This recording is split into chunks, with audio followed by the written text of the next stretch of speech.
कितना भी पकड़ लो फिसलता ज़रूर है, कितना भी पकड़ लो फिसलता ज़रूर है, ये वक्त है साहब बदलता ज़रूर है। नमस्कार दोस्तों, आज आपका फिर से स्वागत है आपके अपने YouTube channel Anil R classes में। आज मैं हिंदी पेडागोजी का भाग नंबर 5 लेकर के आया हूँ, जिसमें कुल प्रश्नों की संख्या कितनी है? मात्र 12। जी हाँ, 12 प्रश्नों के साथ मैं फिर से हाजिर हूँ। आज का पहला प्रश्न है आपके स्क्रीन के सामने। पहला प्रश्न कह रहा है कि इनमें से प्राथमिक स्तर पर भाषा आकलन का सर्वाधिक उचित तरीका है। आपको उचित तरीका इसमें से चेक करना है, कौन सा सर्वाधिक उचित तरीका इसमें से है। चलिए पढ़ते हैं। ऑप्शन नंबर 1 कह रहा है कि किसी पाठ की 5 पंक्तियां पढ़वाना, बच्चों को चित्र वर्णन और प्रश्न पूछने के अवसर देना, बच्चों से पत्र लिखवाना, और डी है बच्चों से प्रश्नों के उत्तर लिखवाना। जल्दी से कमेंट करेंगे अपने उत्तर को। इसका ऑप्शन नंबर है बी सही है। B is right answer. बच्चों को चित्र वर्णन और प्रश्न पूछने के अवसर देना, यही आपका क्या है? आकलन का सर्वाधिक उचित तरीका है ना। तो यानी कि आप पहला ऑप्शन देखते हैं, किसी पाठ की 5 पंक्तियां पढ़वाना। किसी पाठ की यदि आप 5 पंक्तियां पढ़वाते हैं तो यह आपका भाषा आकलन का सर्वाधिक उचित तरीका नहीं होगा, इसलिए आपका ये गलत होगा आंसर। अगला देखते हैं सी नंबर, बच्चों से पत्र लिखवाना, यह भी आपका भाषा आकलन का उचित तरीका नहीं होगा। नेक्स्ट है डी, बच्चों से प्रश्नों के उत्तर लिखवाना। यदि आप प्रश्नों के उत्तर बच्चों को देते हैं और कह देते हैं इससे हम भाषा का आकलन सर्वाधिक तरीके से कर सकते हैं, तो भी ये भी आपका ऑप्शन गलत है, इसलिए option number B is right answer. Next प्रश्न पर चलते हैं। अगला प्रश्न कह रहा है कि कौन सा प्रश्न बच्चों की भाषा क्षमता का सही आकलन करेगा। पहला ऑप्शन कह रहा है, लड़की ने किसके दाम नहीं बताए। ऑप्शन नंबर बी है, लड़की टोकरी में क्या बेच रही थी। इसमें से थोड़ा करेक्शन कर लेंगे, बेच रही थी लिखा हुआ है, बेच रही थी। और सी ऑप्शन है, यदि तुम आम बेचोगे तो उसके कितने दाम लोगे और क्यों। और डी ऑप्शन है, आजकल आम का दाम कितना है। आपको ध्यान रखना है कि भाषा क्षमता का सही आकलन करना है। भाषा क्षमता का सही आकलन करना है, तो भाषा क्षमता का आकलन वहीं पर होगा यदि जहाँ पर बच्ची क्या करेगी, ज़्यादा से ज़्यादा बात करेगी। तो जल्दी से अपने अपने आंसर को कमेंट करेंगे। तो इसका ऑप्शन नंबर है सी इज राइट आंसर। तो सी क्या कह रहा है, यदि तुम आम बेचोगे तो उसके कितने दाम लोगे और क्यों। क्योंकि यहाँ पर जो है ना, बच्चे से पूछा जाएगा यदि तुम आम बेचोगे और कितने दाम लोगे, तो यानी कि बच्ची बताएगी दाम कितना लेना है और कारण बताएगी, क्योंकि इसमें पूछा गया और क्यों। तो कारण क्या बताएगी कि हम महंगे दाम मैंने आम खरीदे थे, मैंने 10 रुपये में ख़रीदे थे और 12 रुपये में बेच रही हूँ। तो यानी कि इससे ये ज्ञात हो पाएगा कि हाँ, उसके भाषा आकलन के बारे में अच्छे से जानकारी हो पाएगी कि उसे भाषा क्षमता कितनी आती है, यानी कि भाषा के बारे में जानकारी अच्छे से हो पाएगी। नेक्स्ट प्रश्न पर चलते हैं। अगला प्रश्न कह रहा है कि भाषा अर्जन में महत्वपूर्ण है। भाषा अर्जन में क्या महत्वपूर्ण है, चेक करते हैं। कह रहा है ए, भाषा के विभिन्न रूपों का प्रयोग। बी ऑप्शन कह रहा है कि भाषा का व्याकरण। सी ऑप्शन पाठ्य पुस्तक। डी भाषा का शिक्षक। जल्दी से कमेंट करेंगे अपने अपने उत्तर को। इसका उत्तर ऑप्शन नंबर, जल्दी से कमेंट करेंगे। तो इसका ऑप्शन नंबर ए सही है, यानी भाषा के विभिन्न रूपों का प्रयोग। तो यानी कि भाषा अर्जन में सबसे महत्वपूर्ण क्या तरीका है, भाषा के विभिन्न रूपों का प्रयोग। हमने कितनी बार आपको पहले भी बताया है, जहाँ पर प्रयोग शब्द आ जाता है वो एनसीईआरटी में पॉजिटिव वर्ड माना गया है, तो इसलिए आपका ये शब्द बाय ट्रिक से बिल्कुल सही है। अब इसके बाद देखा जाए, बी ऑप्शन कह रहा है भाषा का व्याकरण। तो भाषा का व्याकरण यानी कि आप प्राथमिक स्तर पर व्याकरण आपको नहीं पढ़ाई जाती, यानी कि प्राथमिक स्तर पर व्याकरण नहीं पढ़ाई जाती, इसलिए ऑप्शन यह गलत हो गया। फिर कह रहा भाषी पाठ्य पुस्तक, तो पाठ्य पुस्तक भी आपका गलत होगा। और फिर कह रहा क्योंकि पाठ्य पुस्तक से ही भाषा अर्जन नहीं किया जा सकता है, क्योंकि परिवेश से, हमारे वातावरण से ही या समाज से ही भाषा का अर्जन किया जा सकता है। फिर ऑप्शन नंबर डी भाषा का शिक्षक। तो भाषा के शिक्षक से भी हम सिर्फ भाषा का अर्जन नहीं कर सकते, इसलिए ये सारे ऑप्शन गलत। Option number A is right answer. Next प्रश्न पर चलते हैं। अगला प्रश्न कह रहा है कि निम्नलिखित में से कौन सा शिक्षण का उद्देश्य है। ऑप्शन नंबर ए भाषा सीखते समय त्रुटियां बिल्कुल न करना, बी भाषा की बारीकी और सौंदर्य बोध को सही रूप में समझने की क्षमता को हतोत्साहित करना, सी भाषा के व्याकरण सीखने पर बल देना, डी है निजी अनुभवों के आधार पर भाषा सृजनशील प्रयोग करना। जल्दी से अपने आंसर को कमेंट करेंगे। इसको देखा जाए तो ऑप्शन नंबर ए देखा जाए भाषा सीखते समय त्रुटियां बिल्कुल ना करना, ये संभव ही नहीं। यदि भाषा आप सीखेंगे और त्रुटियां ना करें तो आप भाषा सीख नहीं सकते, इसलिए ये ऑप्शन नंबर गलत। बी कह रहा भाषा की बारीकी और सौंदर्य बोध को सही रूप में समझने की क्षमता, यानी कि देखा जाए तो यहाँ तक ये बिल्कुल सही आ रहा है। क्षमता को हतोत्साही, अब यहाँ पर हतोत्साहित शब्द मिल गया, तो हतोत्साहित का मतलब होता है डीमोटिवेट। क्या होता है? डीमोटिवेट। जब डीमोटिवेट आ गया है यानी कि यहाँ पर उत्साहित नहीं किया जा रहा है, हतोत्साहित किया जा रहा है, तो इसलिए ऑप्शन यहाँ पर ये गलत हो गया। क्योंकि मुझे क्या छांटना है? शिक्षण का उद्देश्य, है ना, भाषा शिक्षण का उद्देश्य चेक करना है, तो यहाँ तो वैसे भी डिमोटिवेशन आ गया, तो इसलिए ये गलत हो गया। नेक्स्ट ऑप्शन पे चलते हैं, सी वाला भाषा के व्याकरण सीखने पर बल देना। यदि अब यहाँ पर फिर वही बात आ जाती है, व्याकरण सीखने पर बल देना, इसलिए ये भी आपका ऑप्शन नंबर सी जो है ना गलत हो गया। अब बचा डी, तो यही आपका राइट आंसर, यानी निजी अनुभवों के आधार पर भाषा सृजनशील प्रयोग करना ही है। इसका option number D is right answer.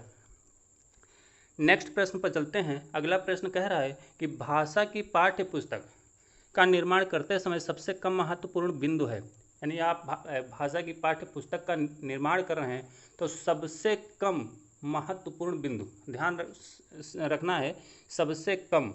तो देखना भाषा के विभिन्न छटाएं, अभ्यासों की में वैविध्य, पाठकों की संख्या, विषय वस्तु में वैविध्य। जल्दी से अपना आंसर कमेंट करेंगे।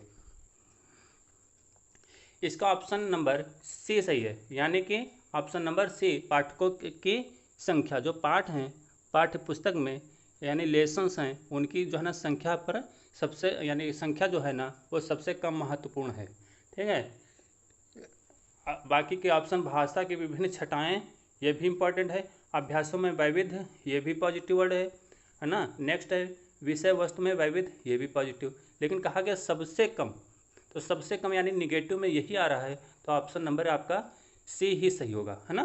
तो नेक्स्ट प्रश्न पर चलते हैं।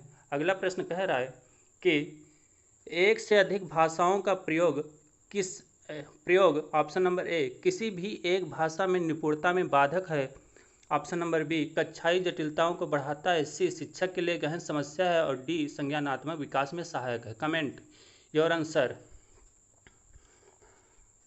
नेक्स्ट इसका ऑप्शन नंबर राइट है डी नंबर, यानी कि एक से अधिक भाषाओं का प्रयोग जो है ना संज्ञानात्मक विकास में सहायक है। ऑप्शन नंबर ए चेक करते हैं, किसी भी एक भाषा में निपुणता में बाधक है, यानी किसी भी एक भाषा में क्या है निपुणता, यानी कि यदि एक भाषा आ जाती है तो वो क्या होती है नुकसानदायक है, बाधक का मतलब ही नुकसानदायक है, तो इसलिए ये ऑप्शन नंबर गलत है। नेक्स्ट कह रहा कक्षाई जटिलताओं को बढ़ाता है, यानी कि जो कक्षा में जो सीखने में जो समस्या है, यानी जो सीखी जाती है भाषा वो सीखने में क्या कठिनाई उत्पन्न करती है, ऐसा भी नहीं है, इसलिए ऑप्शन नंबर बी भी गलत है। सी कह रहा है शिक्षक के लिए गहन समस्या, यानी कि शिक्षक को भी समस्या होती है इससे, तो ये भी आपका ऑप्शन नंबर गलत, यानी कि शिक्षक को कोई समस्या नहीं होती है, इसलिए ऑप्शन नंबर आपका D is right answer. Next प्रश्न पर चलते हैं। नेक्स्ट प्रश्न कह रहा है कक्षा में भाषा की डैश के प्रति डैश बनकर उसका उपयोग भाषा शिक्षण में करना चाहिए। इस तरीके के प्रश्न आपको सबसे बढ़िया ट्रिक के साथ देखेंगे कैसे क्या करेंगे। सबसे आखिरी वाला टर्म उठा करके यहाँ पर रख देते हैं, आखिरी वाले रिक्त स्थान पे रख देते हैं और चेक करते हैं।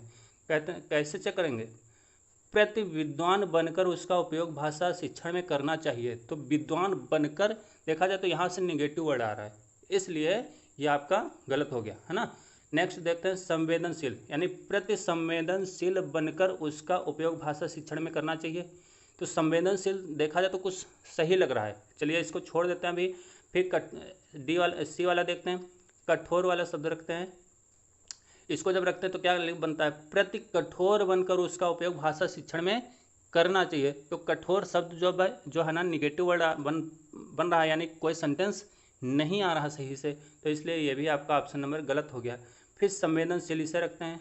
अब संवेदनशील यहाँ भी रख चुके हैं, ये भी रख चुके हैं, ये भी सही लग रहा है, ये भी सही। अब ये इनमें से कोई एक रखते हैं। चलिए देखते हैं, विविधता रखते हैं, यानी कक्षा में भाषा की विविधता के प्रति संवेदनशील बनकर उसका उपयोग भाषा शिक्षण में करना चाहिए। तो देखिए यही आपका ऑप्शन नंबर सी जो है ना इसमें सेट हो रहा है। और डी देखते हैं, एक कक्षा में भाषा की एक रूपता के प्रति संवेदनशील बनकर उसका उपयोग भाषा शिक्षण में करना चाहिए। तो ये आपका एक रूपता नहीं होना चाहिए, इसलिए आपका ये ऑप्शन नंबर गलत, यानी कि option number C is right answer. Option number आपका कौन सा सही है, सी ऑप्शन नंबर आपका सही है। नेक्स्ट प्रश्न पर चलते हैं। अगला प्रश्न कह रहा है, किसी रचना के बारे में स्वतंत्र राय बनाने का आत्मविश्वास विकसित करने के लिए आवश्यक है। ऑप्शन नंबर ए भाषा बोध और साहित्य बोध, बी कवि और कविता बोध, सी साहित्य बोध और ऐतिहासिक बोध, और डी साहित्य बोध और छंद बोध। जल्दी से कमेंट करेंगे अपने आंसर को। तो इसका ऑप्शन नंबर ए सही है। ऑप्शन नंबर ए भाषा बोध और साहित्य बोध, ए ऑप्शन नंबर आपका सही है।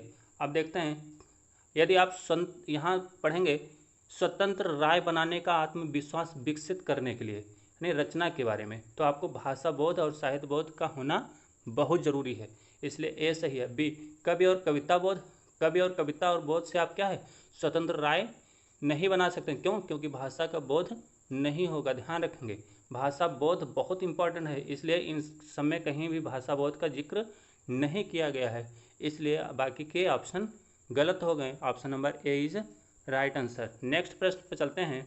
अगला प्रश्न कह रहा है, सतत आकलन का उद्देश्य यह जानना है कि ऑप्शन नंबर ए बच्चों ने क्या सीखा, बी बच्चे कैसे सीखते हैं, सी बच्चे क्यों नहीं सीखते हैं, और डी बच्चों ने कितना सीखा। यदि आप सतत आकलन करते हैं तो इसके लिए आप सबसे ज़्यादा ज़रूरी क्या है, यानी सतत आकलन का उद्देश्य क्या जानने के लिए किया जाता है। तो इसका ऑप्शन नंबर क्या सही, जल्दी से कमेंट करेंगे अपने अपने उत्तर को। इसका ऑप्शन नंबर बी सही है, बच्चे कैसे सीखते हैं। ऑप्शन नंबर बी, यदि आप सतत आकलन का उद्देश्य यह जानना है कि बच्चे कैसे सीखते हैं, तभी ये ऑप्शन आपका सही होगा। यानी बच्चों ने क्या सीखा ये नहीं जानना है, बच्चे कैसे सीखते हैं, जिससे जब ये जान पाएंगे कैसे सीखते हैं तभी तो हम उनको उन्हीं के अनुसार हम उनको शिक्षा दे सकते हैं, इसलिए ऑप्शन नंबर बी सही है।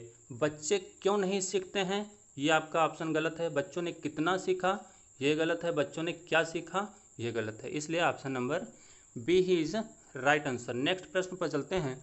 उच्च प्राथमिक स्तर पर भाषा सीखने का उद्देश्य है, क्या उद्देश्य है?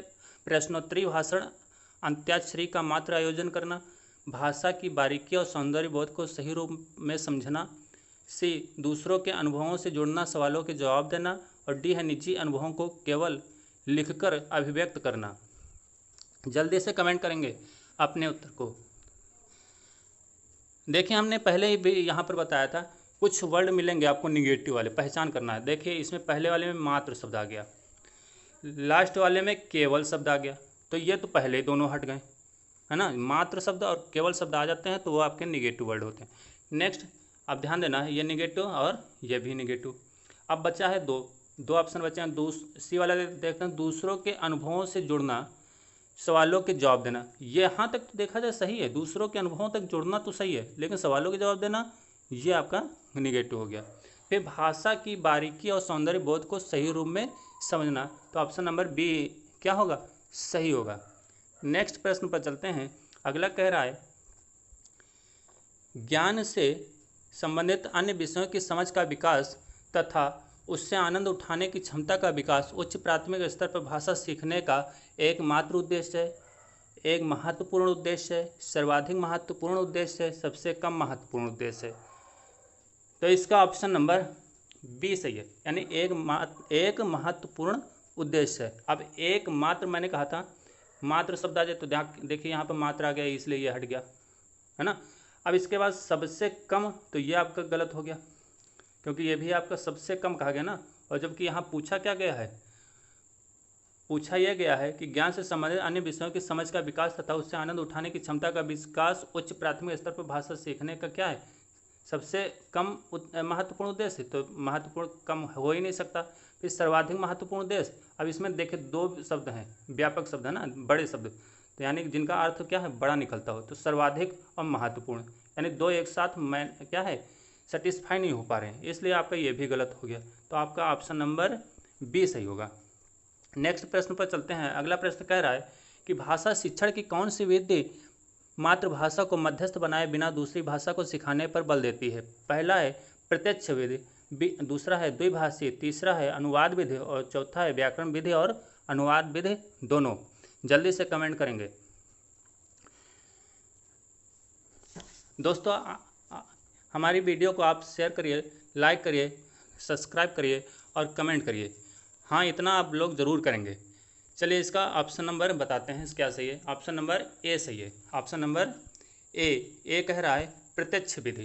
प्रत्यक्ष विधि यानी कि ए सही। अब प्रत्यक्ष विधि क्या होती, इसका प्रत्यक्ष विधि का जो प्रत्यक्ष है, इसका अगर जो संधि विच्छेद किया जाए तो क्या बनेगा, प्रति और इसके बाद प्लस अच्छ, है ना। तो प्रति और अच्छ।